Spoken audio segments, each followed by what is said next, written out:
Mesdames et messieurs, bonsoir et bienvenue dans l'Invité Culture. Mon invité est philosophe et historien des sciences à Sciences Po Paris. Ses recherches portent sur la philosophie de l'intelligence artificielle, l'histoire des statistiques appliquées à la santé et à l'anticipation des crises. Dans son dernier essai, Ni Dieu, ni IA, Mathieu Cortel nous invite à une déconstruction nécessaire. Sous couvert d'efficacité, d'optimisation et de rendement économique, nous risquons de sacrifier ce qui fait le propre de l'humain, l'imprévisible, l'aléa et surtout la responsabilité politique.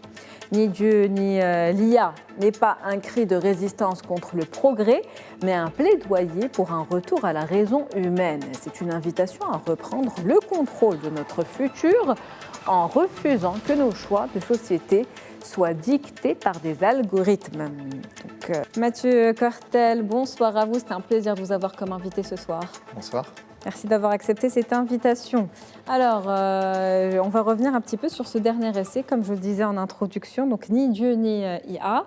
Vous êtes déjà au Maroc actuellement à l'occasion d'un colloque, d'un événement organisé par l'Académie du Royaume du Maroc, au sein duquel vous avez intervenu, vous avez tenu une allocution et je vais justement vous citer vos propres paroles pour entamer cet entretien. Donc, vous parlez de stratégie de sabotage de la pensée actuellement à l'œuvre aux quatre coins du monde, au moment où règne l'anti-intellectualisme et où le populisme prend du terrain avec des velléités impérialistes, nous devons rendre la bêtise, quelle qu'en soit la forme, honteuse.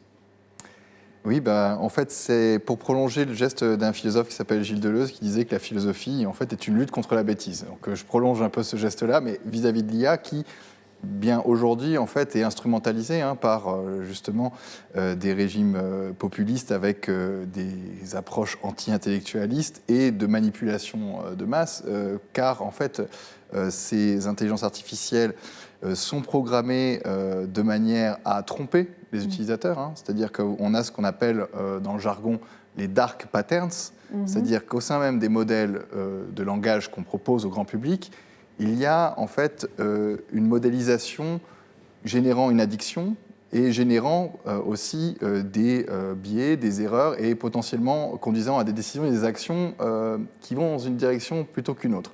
Je vous donne des exemples. Par exemple, vous avez ce qu'on appelle la sycophancy, la flatterie. Les modèles d'IA, en fait, vont toujours vous dire que ce que vous écrivez, c'est super, ce que vous avez comme idée est incroyable. Elles vont flatter pour pouvoir avoir une espèce de continuité dans l'utilisation par tous les usagers. Vous avez aussi, par exemple, un anthropomorphisme où l'IA va feindre d'être empathique, je comprends ce que tu ressens, etc., ce qui crée une addiction aussi et des fois des liens étranges. Alors on a eu des cas de suicide et on a eu aussi de plus en plus de cas de personnes qui utilisent l'IA comme psychothérapeute. Et on voit bien que ça, c'est des dark patterns qui ont été construits pour créer de l'addiction. Et le problème étant qu'aujourd'hui, l'alliance entre les géants de la tech américaine avec le Trumpisme pose une question aussi sur l'impact que ça peut avoir sur le choix social, sur les décisions des individus concernant le vote, concernant leurs actions de citoyens et concernant derrière les démocraties. Quand vous dites Trumpisme, vous parlez en fait de l'action de l'État combiné aux big tech, les big state et les big tech, c'est ça?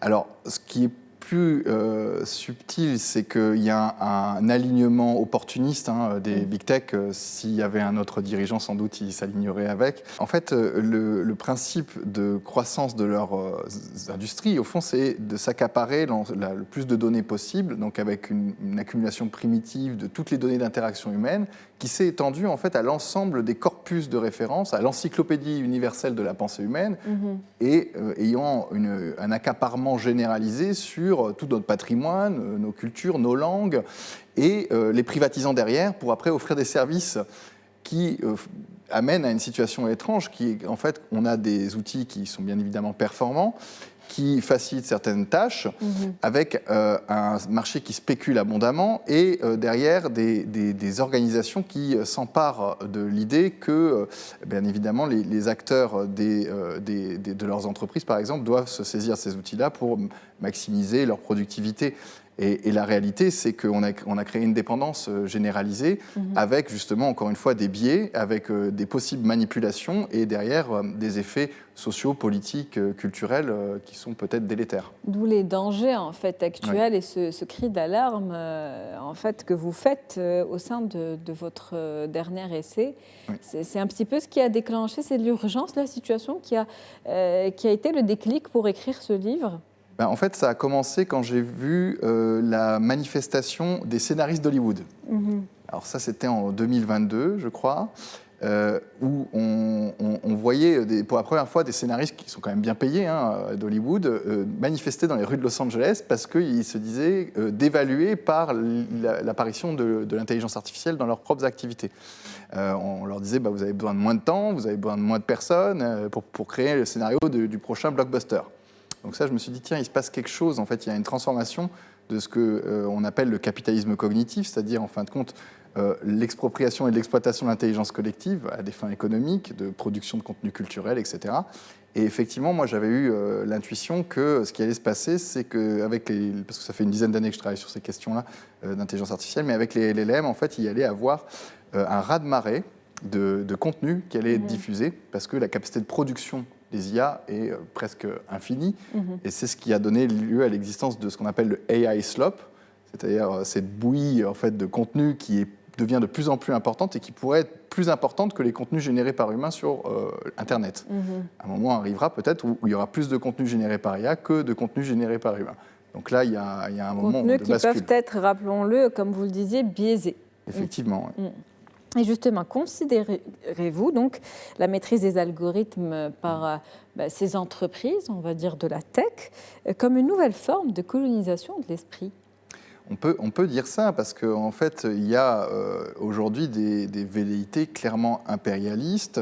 L'opposition entre les États-Unis et la Chine illustre à la perfection ça. Et je dirais qu'aujourd'hui, les monopoles sont tels entre les Américains qui ont quand même l'essentiel des IA que nous utilisons et la Chine qui en produit avec une autre stratégie, plutôt en open source, etc. On peut revenir là-dessus après, mais il y a une vraie ambition de s'accaparer l'ensemble des activités cognitives humaines, c'est-à-dire de pouvoir s'immiscer dans l'ensemble des activités mentales. Et là, on touche à quelque chose d'extrêmement pernicieux parce que l'impérialisme se niche là jusque dans l'ensemble de nos petites activités d'action, de décision, de choix, d'interaction. Et là, c'est assez effrayant parce qu'on voit bien que le projet, là, c'est l'IA agentique, c'est-à-dire une IA qui va permettre de déléguer l'ensemble de nos réservations, de nos rencontres, de nos échanges, programmer notre vie à notre place. Et puis derrière, on a quoi ? On a des IA qui peut-être nous amèneraient à prendre les meilleures décisions pour nous-mêmes et pour les autres, des IA morales. Et là, on voit bien qu'on peut tout à fait arriver vers une forme d'aliénation, une forme de contrôle qui pose vraiment des questions. Et face à ce sabotage, je ne sais pas si c'est le bon terme à employer aujourd'hui, de l'esprit ou de la pensée, quelle forme de résistance est encore possible ? Est-ce qu'il est trop tard déjà ? Non, il n'est pas trop tard, on n'est qu'au tout début, c'est ça la bonne nouvelle. C'est que ça ne fait que commencer et la bataille ne vient que de s'ouvrir. Donc maintenant, la réalité, c'est la suivante, c'est qu'il faut armer les gens de manière réflexive sur ces outils-là, c'est-à-dire leur faire comprendre, par exemple, tout simplement ce que sont des dark patterns, pour qu'ils puissent les reconnaître, dès lors que l'IA les flatte ou que l'IA leur propose des interactions anthropomorphisées ou leur demande plus de données pour en fait faire de l'extractivisme de leur propre contenu et de leur propre culture, de leurs propres données personnelles, etc. Il faut se méfier. Il faut créer une pensée critique de l'IA qui doit s'enseigner à l'école, qui doit s'enseigner dans les universités, qui doit se développer. Mais aussi, il y a des possibilités de récupération de ces technologies-là par les organisations, par les acteurs, avec peut-être des small language models, des modèles plus petits, mais qu'on peut mobiliser dans différentes organisations pour des tâches plus précises. Des modèles plus petits, plus adaptés et aussi indépendants. Exactement, où on peut être souverain sur nos données. Parce que ça, c'est le nerf de la guerre. C'est-à-dire que le fait de ne pas avoir les infrastructures de data center, de ne pas avoir les IA et de devoir toujours se référer à un cloud pour pouvoir générer des contenus, etc., nous rend complètement dépendants et nous surtout nous empêche de conserver, de protéger, de sanctuariser ces éléments qui sont quand même fondamentaux, c'est-à-dire en fait les données de nos interactions sociales, les données de notre culture, les données de notre langue, qui sont là pour le coup captées et expropriées et derrière privatisées par des géants de la tech, notamment aux États-Unis. En tout cas, lors de votre allocution au sein de l'Académie du Royaume du Maroc, vous êtes revenu sur un point important, ce sont les investissements mobilisés justement au niveau donc, de l'intelligence artificielle, les infrastructures. Vous avez parlé d'un montant qui devrait avoisiner les 650 milliards de dollars et bien plus d'ici 2030, en tout cas hypothétiquement parlant. Pour l'instant, on n'est pas sûr des chiffres. Donc des investissements dont les retombées économiques aujourd'hui sont incertains et pourraient ne pas être au rendez-vous. Donc à ce moment-là, est-ce que ça sera le moment du réveil et est-ce qu'il sera, j'ai envie de reposer la question une deuxième fois, trop tard de se réveiller à ce moment-là, si c'est le cas? Alors, effectivement, on va se confronter au mur du réel. Alors déjà, bien sûr, économiquement, évidemment, les investissements dans les infrastructures, là, qui peuvent aller jusqu'à, les plus spéculatifs disent 3 000 milliards d'ici 2030 pour générer des IA de plus en plus performantes. En faisant quoi? En augmentant la taille des centres de données, des data centers, en augmentant la taille des paramétrages, donc des serveurs, etc., et en augmentant la puissance de calcul. Et donc, en fait, des infrastructures de plus en plus énormes pour, soi-disant, faire émerger cette super intelligence, ce qu'ils appellent l'intelligence artificielle générale. Mais en fait, ça va se confronter à trois choses. Un mur de rendement économique, c'est-à-dire que l'investissement, pour le moment, on ne voit pas de gain de productivité par rapport à ça, qui reste incertain, parce que, par exemple, la Rand Corporation a fait une étude là-dessus en montrant que l'implémentation dans les organisations se confronte à des taux d'échec énormes, de l'ordre de 70%. Parce que les gens ne savent pas utiliser forcément, ou parce que l'IA n'est pas du tout adaptée à leurs pratiques, le modèle est trop général, ou parce qu'ils n'ont pas les infrastructures, etc. Bon, il y a plein de raisons possibles, mais c'est des raisons sociologiques, c'est des raisons aussi épistémologiques, de connaissances, etc. Et il y a un mur environnemental, ça consomme une énergie énorme, et l'épuisement des ressources fait que c'est intenable comme type de progression.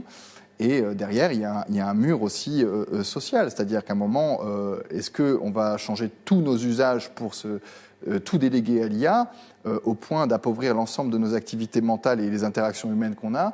Je ne suis pas sûr que les sociétés décident d'aller dans cette direction-là non plus. Et il y a la question de l'éthique également qu'il faut mettre en lumière. Ben oui, parce qu'en fait, ça impacte le fondement de l'éthique, c'est-à-dire le jugement, la capacité d'être autonome, de décider par soi-même. Dès lors qu'on délègue tout à ces algorithmes, on perd le jugement.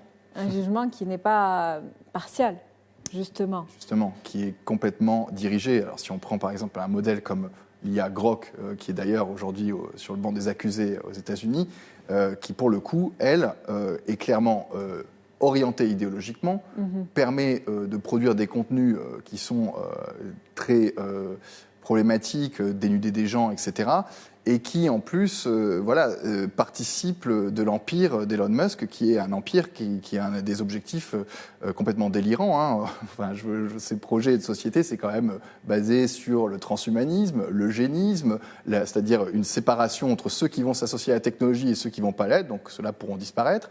Enfin, des projets de technocratie, de technoféodalisme et j'en passe, des idées qui sont à rejeter en bloc parce qu'elles ne correspondent pas du tout, je pense, à la volonté des populations et ce n'est pas du tout vers ce type de perspective qu'on arrivera à un progrès, à un monde soutenable et démocratique. D'où ce cri d'alerte donc, que vous soutenez dans votre dernier essai, Ni Dieu ni IA. Merci à vous, Merci Mathieu beaucoup. Cortès. C'était un plaisir de vous avoir comme invité ce soir et de discuter d'un sujet si important. Merci. C'est la fin de l'Invité Culture pour ce soir. Je vous souhaite une très bonne soirée.